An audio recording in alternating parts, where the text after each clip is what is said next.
everyone. I think we're Hello. live. Hey, how's it Yes. going? Hello. Welcome everyone. Welcome to the Barney Miller Tech and Design Facebook Live. This evening, we're discussing the do's and don'ts when installing home technology. Please feel free to leave your comments and questions, and we will get to them at the end of this event. And if we don't, we will certainly get to them after in the comments section, so don't worry. I am so excited. This is the first time we actually have an entire panel from Barney Miller. These are the experts that you would meet if you walk into Barney Miller or do business with them. I would love for them to introduce themselves. Why don't we start with Barney? All right, I'm Barney Miller. I'm the third generation president of Barney Millers Incorporated. My grandfather started our company 100 years ago this coming June. So it's a real proud tradition. We've always been a cutting edge business for technology, even long ago. So we've got some great stuff. And more importantly, we've got a great experienced staff. Great. Doug?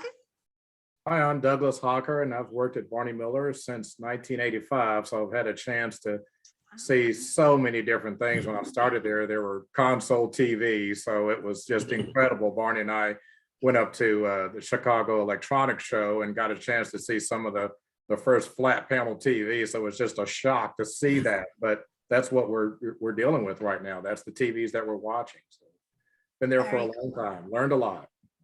Very, very good. Chris? My name's Chris Holmes. I've been at Barney Miller since 1998. I started out in install there, and then I'm now the manager of the install department, and still go out and do some service calls and installs from time to time, but try to keep everything moving and figure all this stuff out. Awesome. Very good. So, Barney, I know this year is a big year for you guys and lots going on. Can you tell us what's in store? Yeah, sure. So 100 years is an incredible milestone for a business. And there's not many that make it that long, obviously. So we're really proud of our heritage, and my grandfather and father have, just set a really good work ethic and, kind of do the right thing principle that's guided our company. So, all these years, and we've got several events planned this year that we'll be announcing. Not prepared to announce everything today, but June is our, that's the day. June 18th is our 100th anniversary day. So we're real excited about that. We've got, of course, a lot of new cool technologies coming this year. There always is, but at Barney Millers, we try to, display those types of things. So again, just going to be a fun year. You'll be hearing a lot from us in different media varieties. So we're excited. So stay tuned, everyone, right? Stay tuned. And make sure you visit Barney Miller's showroom, because there's going to be a lot of different things going on. Awesome. So, the do's and don'ts in home technology, right? I mean, sometimes this is a very big endeavor. I mean, it could go from simply wanting to buy a television to, installing a full-on smart home automation system for the entire home, building networks and so on, right? So this is a big deal. Tell us why you wanted to talk about this, Barney. What do you see? Yeah, what do you feel?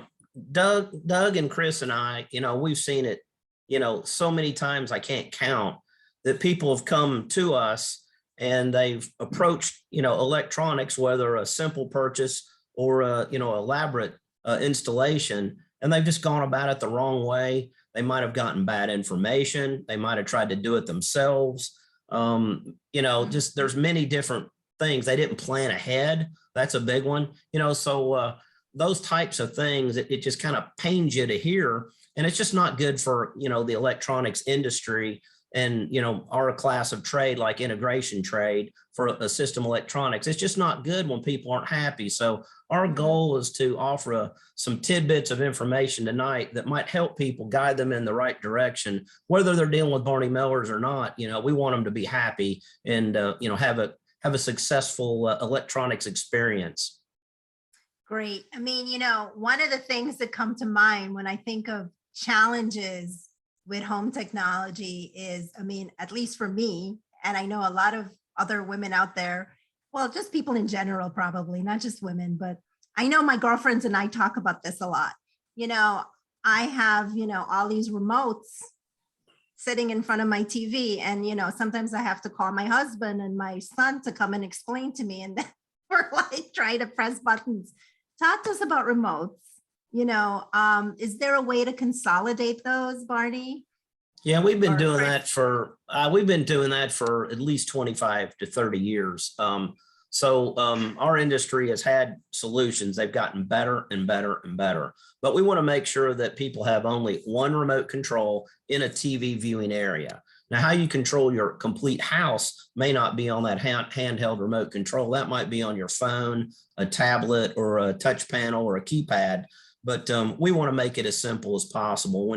When people get frustrated with technology, they're either not getting the support, they've not been trained properly, or the system, has not been set up properly. So we want it to be simple, and that's been probably the thing that we get the most compliments about, I think, is simplicity, and everyone in the family can work this system.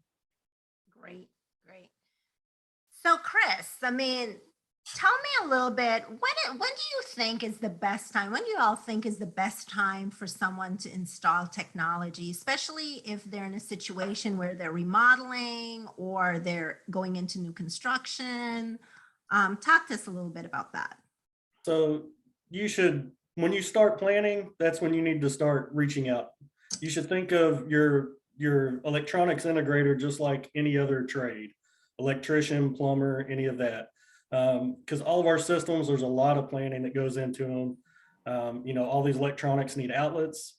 All these electronics need places to live, whether it's closets, cabinets, things like that. And there's got to be a lot of wiring done to make all these things work. And, even sometimes you need special things behind the wall. If you got something that's heavy, blocking, things need to be reframed, things like that. So like I say, it should just be considered just like any other trade, and make sure when you start planning this that you factor that in right from the beginning. Right. You certainly don't want to probably get into a house and realize you got to pull walls down in order to put wiring behind them or something like that, right? We've seen that a lot of times, or we'll get in there and the wrong wires in place. And it's been bad. We've seen times where there's no place to put the electronics. Or even times the electronics get hot, they need ventilation, you got to factor that in, and a lot of times that needs to be done ahead of time. And once you just finish the house, it's terrible to start tearing back into it.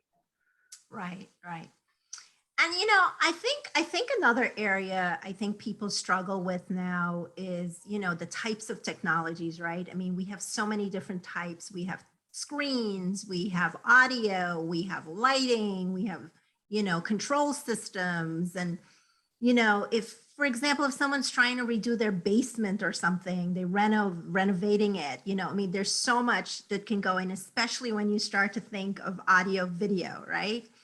I know one of the hot topics around the holidays and towards the end of the year going into CES, was 4K versus 8K. In televisions and other technologies. Doug, can you talk to us a little bit about 8K and what it means, help people understand that?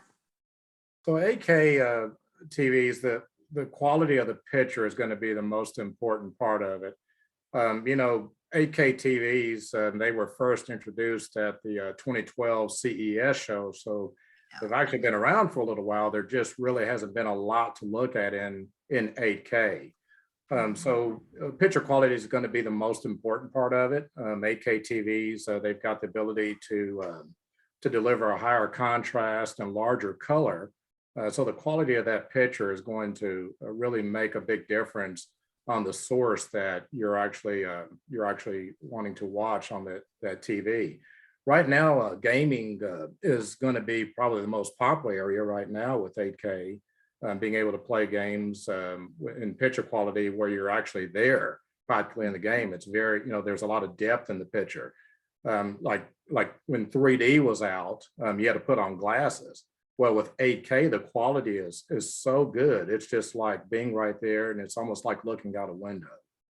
So the Right. quality of 8K is definitely something that over the next year or so, we're going to definitely see a lot of TV switching over to 8K and a lot of content becoming available to watch. Mhm. Yeah, I heard also that the PS5, I think that's the latest and greatest one, right? Yes. All those stations are now 8K ready. And also film and even sports, is being recorded in 8K now. It might not be broadcasting yet, but what it shows and what it's indicating is that people are serious about 8K and they're just getting their ducks in a row to, start broadcasting in 8K, because if they're doing Absolutely. the recording and the filming, and all the cameras now come in 8K, so many cameras with that same technology. So I think more than ever, we're at a point where it's going to take off. Barney? Absolutely. Yeah, just putting in numbers, the number of little dots or pixels on a TV screen. When high definition came out, we thought that was unbelievable. There's roughly 2 million dots that make up the screen. Well, then when 4K came out, a giant leap to 8 million pixels, and I'm rounding. And then 8K came. How about 33 million pixels? So you can Right. sit extremely close to a large picture and not see the pixel structure in the screen. So like Doug said, the picture is just going to be amazing, and the depth of perception with all that detail.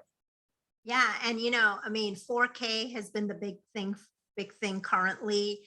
And I heard it's 3 times the clarity of 4K. I mean, that's amazing, right? Yeah. So you can Absolutely. clearly see the difference, right? Yes. So it's very, very exciting. So, the other area, besides screens and that's a big thing right now is audio, right? Talk to us about what is required when you're thinking about setting up a home audio system.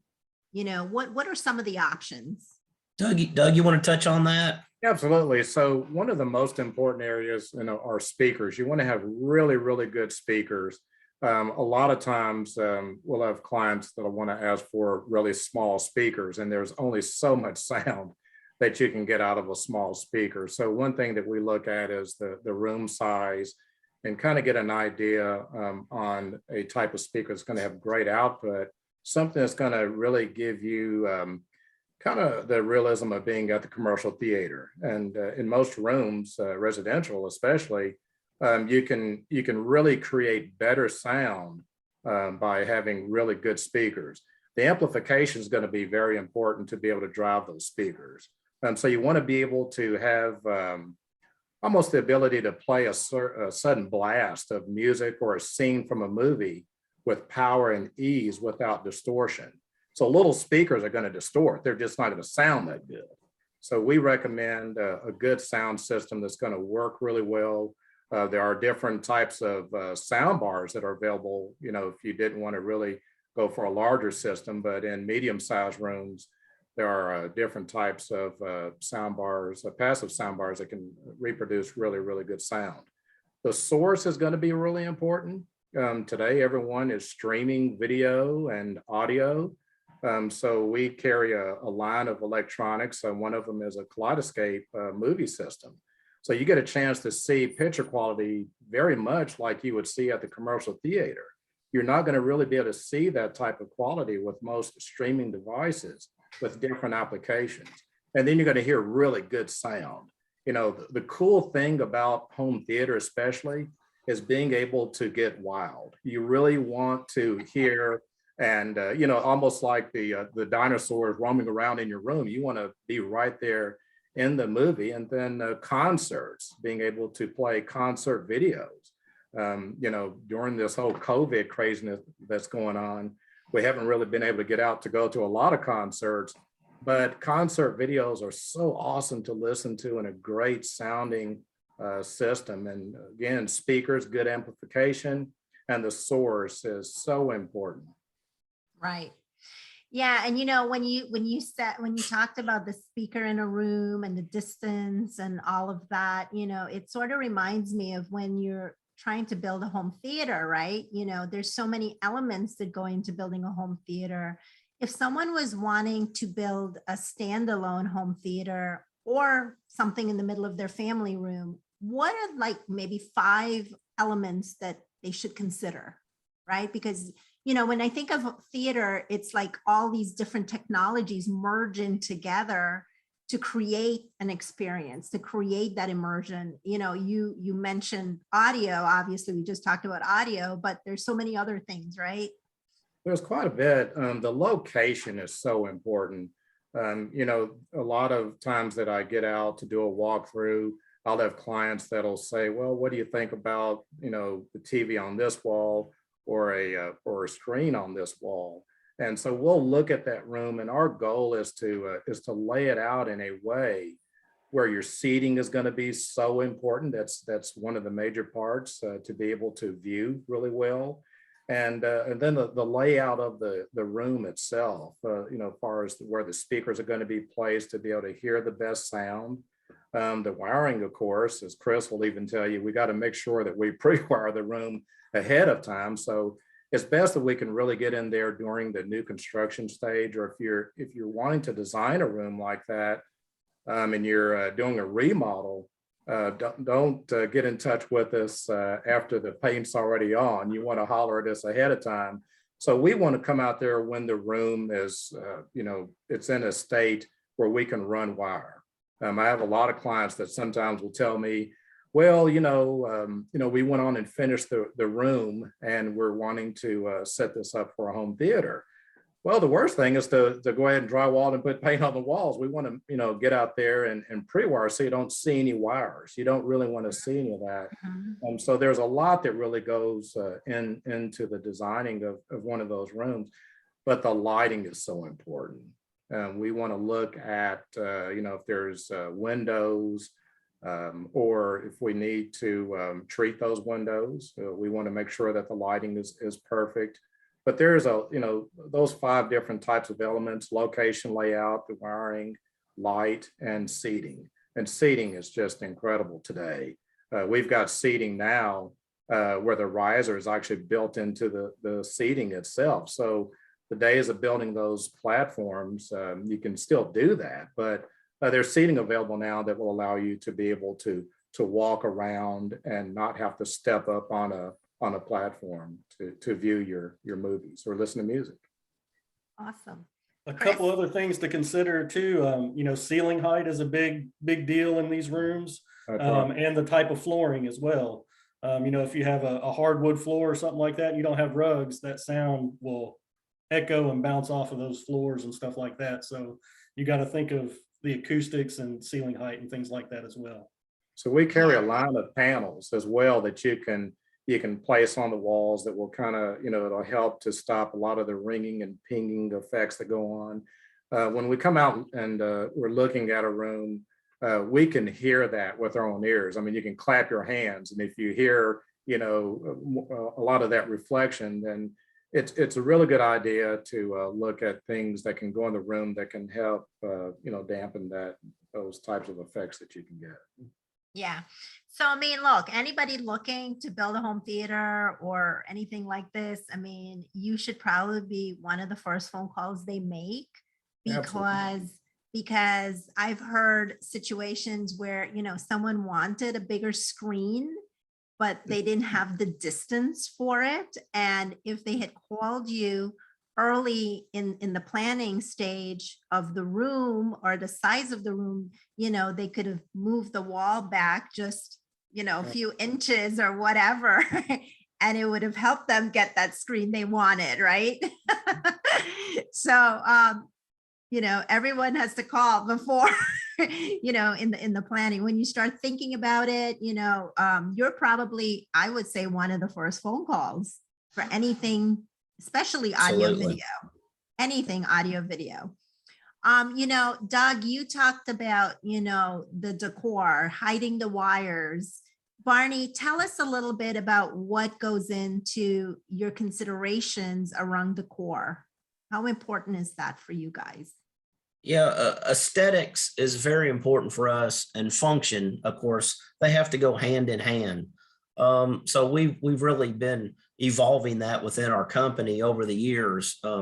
We've got a lot of ways to deal with that. Number one is hiding wires, but we've got, for instance, the Samsung television for the last several years. The frame TV has been extremely popular. So, aesthetically, you can put that above a fireplace or in a master bedroom or something and show artwork on it when it's not on.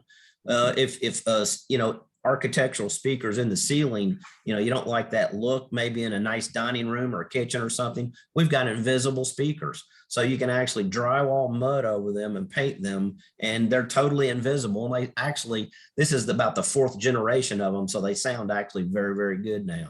So we want to work with the homeowner, an interior designer, a builder. We want to make sure that everybody's on the same page and that we're all working together for a great solution. But aesthetics has gotten more and more important as the years have gone on, and the technology's allowed us to do that too.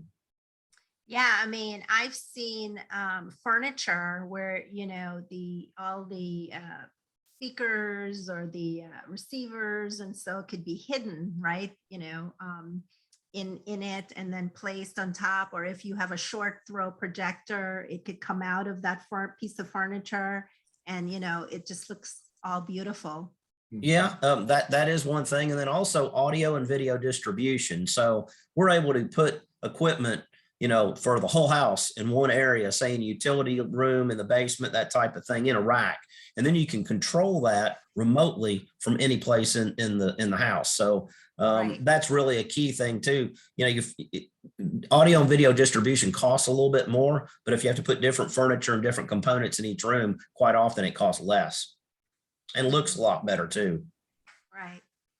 So, we've talked about quite a bit now about audio and video. Talk to us about smart home automation. I mean, the perception of smart home automation, Barney, is that it's expensive. The marketing surrounding all of that is it's for luxury homes, and it is a luxury, right? Tell us a little bit about what to look out for and maybe the levels of smart home automation. Sure.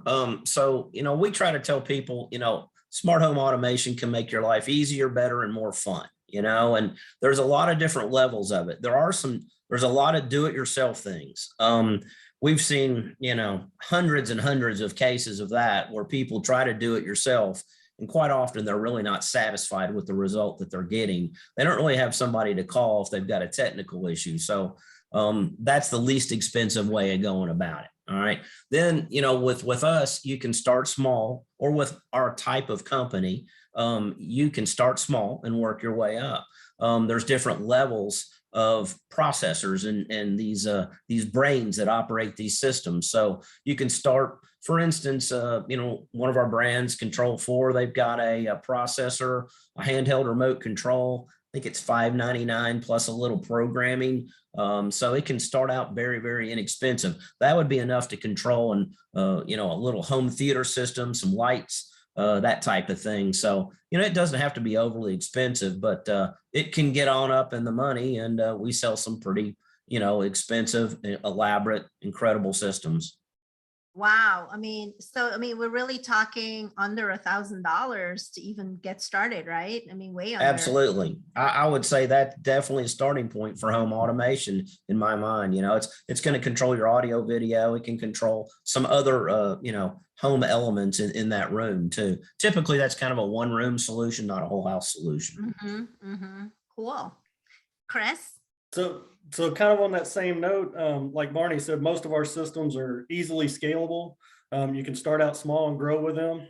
But on that same note, if you're building a house or remodeling a house, put the wiring in place now, even if you're not going to do it, because the wire is very, very inexpensive.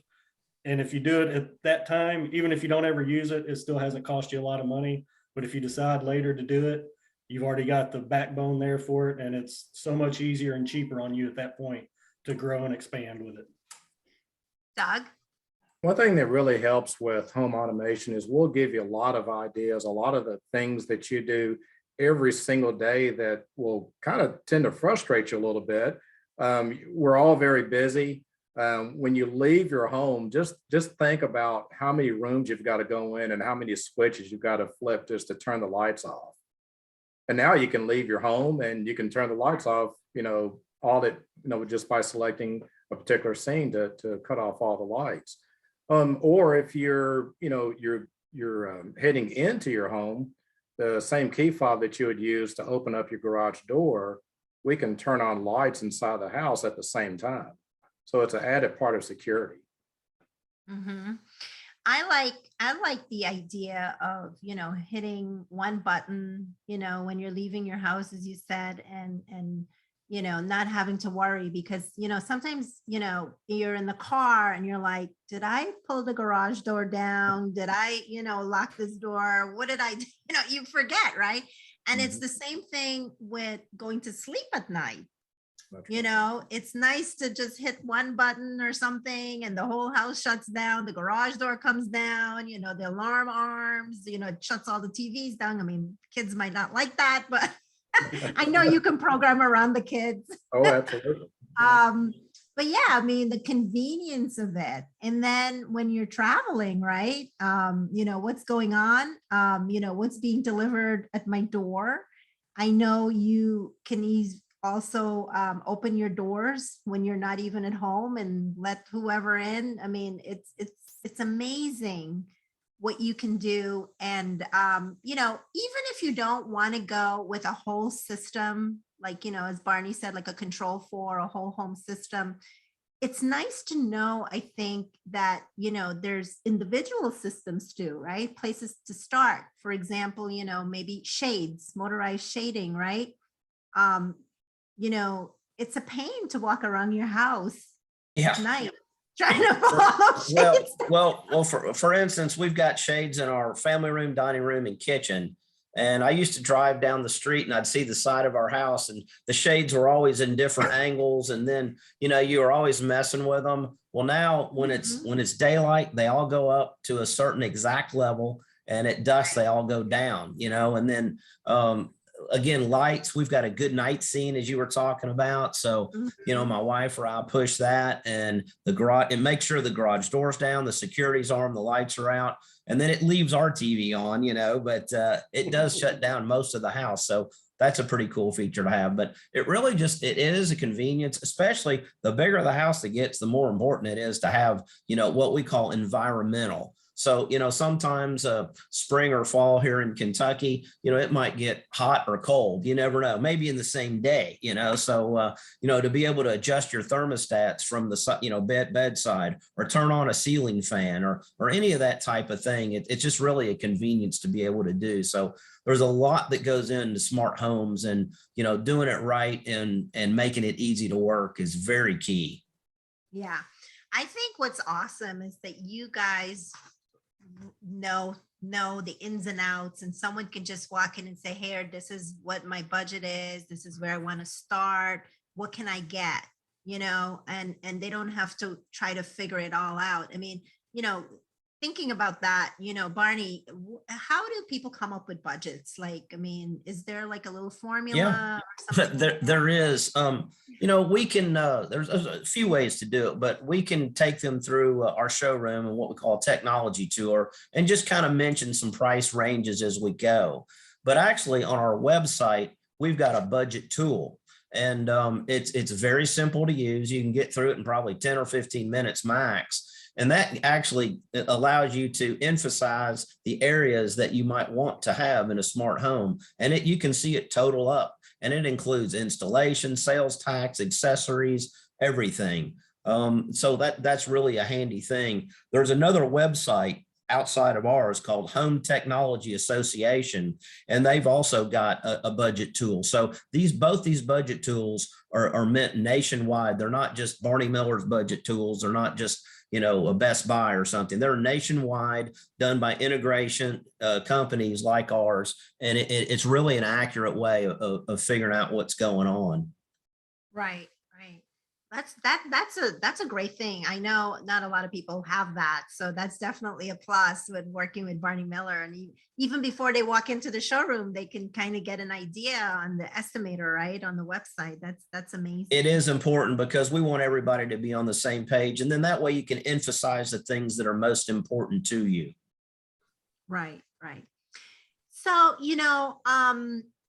talk to us a little bit about I mean, maybe Chris can answer this. What is your process in vetting people, vetting brands? Because I mean, that's the concern sometimes, like,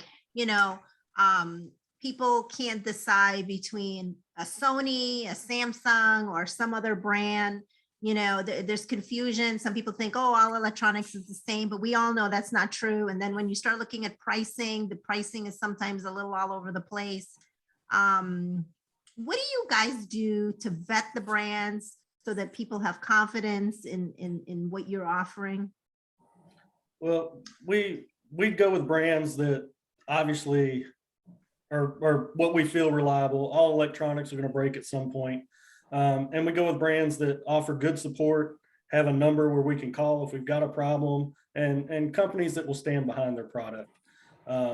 That's the big thing, is if we have a problem with something, we want to be able to call somebody, get a resolution on it, and move forward from there, not have to call 4, 5, 6 different people and wait several months trying to get a resolution on something. Right. And we're members of some buying groups as well that give us some national support from brands and other dealers that use these brands, so we can talk with them and see brands that people have used, and advantages and disadvantages and things like that. And we use that buying power to kind of help us pick what would be a good brand for us. So you have a network. When someone does business with Barney Miller, you're all like really knowledgeable, but behind you is a network of industry professionals as well. That's amazing. Absolutely. Doug, I know you had your hand. Yeah, going. so another important area there is we want to make sure that we can actually control those products. At times we'll have clients that'll just buy a brand of TV that at times I've never heard of that brand before. And being able to control it is so important. We've talked about remote controls and home automation. It's almost like creating a grocery list of the right types of products that can actually work well together. And a lot of times, different product brands that are out there, we want to make sure that, when you want to watch, a movie or something, you don't actually end up turning your TV off when you're trying to turn it on. So there's a lot of products out there that we just, we just can't, control. So we spend a lot of time, and we go through and select the different types of products that, we want this to be super simple for every one of our clients to operate. Awesome. Go ahead, Chris. We get a lot of these products into the store, and we test a lot of them at our store as well. And we even have some of the guys take them home and try them out at home for a week or two and run them through some paces and see what works and what doesn't with them. And then we talk about it as a company and figure out, is this a way we want to go, or do we want to look at something different? Right. That sounds awesome.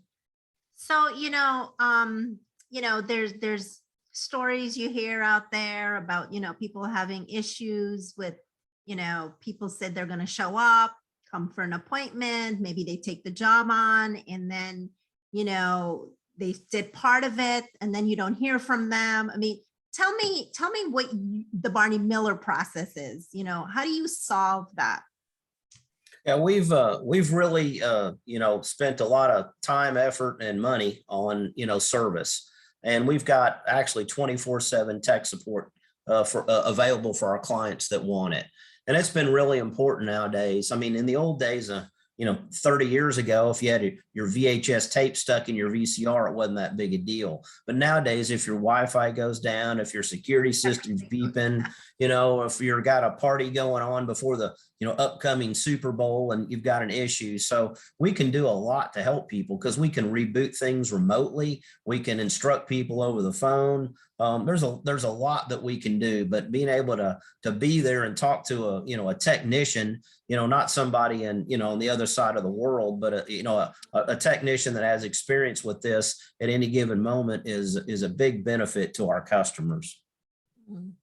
It's nice to hear that, you have a plan, you said 24/7, right? And I'm sure you have service plans after people install, that you offer. So you're just not thinking of that sell in, sell, sell, sell. It's, you're backing up your work and you have the service.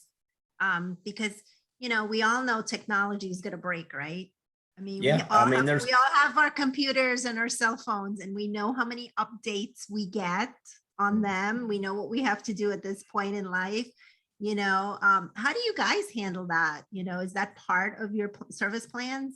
Yeah, I mean, we do have membership plans, we call it, so you can get different levels of technical support, you might say, and there's no such thing as perfect electronics, even though we try to vet the brands as good as possible. But Chris does an amazing job, juggling technicians and service technicians and installation technicians and getting people, the service they need as soon as possible. So we really pride ourselves on that. We've heard a lot of bad stories in our days, about people just, they won't call me back, that type of thing. And so, Mhm. when Chris calls you and says that, we're going to be out there at such and such a time, then we're going to be there at such and such a time. And I think that's a key thing that, we do what we're going to say. And whether it's us or somebody else, they need to do that. So, it's very important to stick to your word and stick to your schedule. Yes, that's for sure.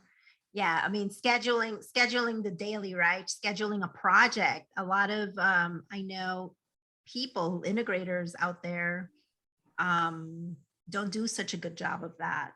They really, as I said, especially if it's a larger project, they can't be in and out, and then they can't. They go in, and then it's 6 months later, and the walls have to get closed, and they're not there. Well, that's unfortunate and that shouldn't be that way, but we have heard that in the past. But it's kind of, I say the first 90% of most jobs is not the hardest part. It's the last 10% and making sure everything works perfectly, make sure the customer has the proper apps downloaded, make sure they understand how to work the system, any little weird kinks that have come up because you're putting all these unrelated brands together and make sure they work properly. So that's real important. And just a couple things I'd like to touch on is, we've really worked hard on working on scopes of work. So we want to make sure there's a clear line of communication with the client and make sure that we're doing what they want and to make sure that we're all on the same page. So I think that's really, really important. And then we want to make sure that our solution for that scope of work is very complete. I know Doug and Chris and the guys have seen it many, many times where maybe a more expensive proposal, which has all the solutions and all the accessories and all the labor and all the taxes and everything needed, is more expensive than a partial solution. You do the partial solution and realize that you didn't get what you wanted. So that's really important. And we make sure that our solutions have accessories, labor, everything attached in that proposal to make sure it's a really comprehensive thing. So we try to do a fixed proposal for people, and then things change sometimes. So being able to do a change order is really important. Just like, contractors or builders do, they do change orders. Well, our industry needs to do a better job at that. So, if there is a legitimate change order and it was just something you didn't, just overlook, if it's a change that the customer's requesting, we need to do a change order and make a document for that. So everybody's on the same page. So at the end of the project, settling up the nickels at the end of the deal, that everybody's happy and everybody understands what went on. Awesome. Great. Go ahead, Chris. And on that same note, you were talking about the scheduling and stuff, if we have a subcontractor needed on the job, say an electrician or, drywall repair or something like that, we also coordinate that. So You just have to call us, and then we coordinate with the other subcontractors to make sure that all that's done. And if there's an issue with their work, we stand behind what they do as well. So it will, you know, if there's ever an issue there, we make sure it gets taken care of as well. Right. What's interesting is I think that's one of the questions, you know, in the chat is, do you work with electricians? Yeah. So yes, you do. We do. We have some good group of subcontractors that we partner with that do good work. They know what we expect. They do good quality work. They show up when they say they're going to show up, and they get the job done. And we have a good group of subcontractors that we partner Great. with. Great. Yeah, I guess after 100, you know, being in business for 100 years, you know your way around town. And we are technicians. We're not electricians, is the way I describe it to people. Right. So, you know, we do low voltage, not high voltage. Right. So, you know, we're almost coming to the end, you know, we've got like a few more minutes. Anything else you would like to add that you see, you know, red flags, you know, if someone's talking to a professional, what should they be looking for? You know, I think that, you know, some references, whether it's online or maybe, you know, another client or something could be something meaningful to somebody. I think, you know, see what their facility is like. If they're working out of their home versus having a legitimate business, that might be a red flag potentially, you know, that type of thing. You know, and, you know, try to learn from them. And again, make sure that you're, that their scope of work is addressing the things that you're interested in. That's very key. And of course, make sure that how they're going to deal with, you know, service issues, technical issues, that type of thing. Quite a few of the things we deal with aren't even our equipment. You know, it could be a satellite box, a cable box, your internet could be down. I mean, there's no telling. I mean, we run into just a whole lot of things that are out of our world, but we get brought into it and, you know, we brought in for advice. Right. Chris wanted to add something to that. Yeah. So something else, you know, that's very important is, you know, when we come into your house, making sure that you clean up as well. When we come in, you know, we have shoe covers that we put on our shoes. We have blankets that we put down on the floors. We make sure we vacuum up, wipe everything up when we're done. In this day and age, we're wearing masks when we're in customers' homes. So you just want to make sure that I go into a lot of places with other subcontractors and there's just a mess of stuff they didn't clean up and trash and things like that. And you don't want to see that when we leave. So we make sure that it's as clean, if not cleaner than when we got there. Yeah, we have one more question in the chat, and someone's asking about if it's necessary to have a receiver in an audio system. Doug, you want to touch on that? For quality audio. Absolutely. There's you know, different types of receivers that are out there on the market that we would recommend versus some on the lighter side that we don't recommend for a home theater system. So there's you know, a mid-line to a high-end receiver I would highly recommend. The price is very reasonable today, but the quality of sound and all of the different neat effects that you'll get and the different types of surround sound features. So the answer is yes. Absolutely. Well, you know, it can depend too, because up from receivers are separate components. So you can get actually a preamp and an amplifier. And when you separate those, you can do better things with power supplies, more dynamic range, things like that. Another thing is some people just want stereo sound to listen to music and some people want home theater. So that can make a judgment on which direction you go there also. So it just depends really on what's going on. But we do sell a lot of receivers, and that's a kind of a staple of what we do. You know, the best thing is probably for them to visit your showroom and hear what something sounds with a receiver and something without a receiver sounds like, to make a judgment. And then, as you said, based on what their need is. We put a lot of effort and investment into our showroom, and you know, it's you know, experience before you buy, you know, is a key thing. You know, just looking in a brochure or on a website, may not give you the real impact that you're looking for, and you may not make the best decision for yourself without experiencing before you buy. Great. Well, I mean, thank you all. I mean, we're coming to the end, and thank you everyone for watching. And, please feel free to continue to leave comments. We can always get back to answering them. And, if you watch this later on, we monitor the Facebook Live sessions closely. Barney, do you have anything you'd like to say in closing? I do. I just want to thank everybody, and we've just got such a great history, and we've got so many multi-generation clients that we just appreciate so much over the years. And I especially appreciate our team at Barney Millers. It's an amazing staff with incredible experience. The average is over 20 years with Barney Millers, and so just really proud of that. And it's a pretty cool thing, and we've got a fun industry. It's cool stuff we've got. So come and check it out. Awesome. Well, thanks again, everyone, and stay tuned for the next Barney Miller Live next month. And we will also post everybody's email in case you want to reach out and touch anyone on the post, on the live event post. So you can go back to the Facebook timeline page and find everybody's information.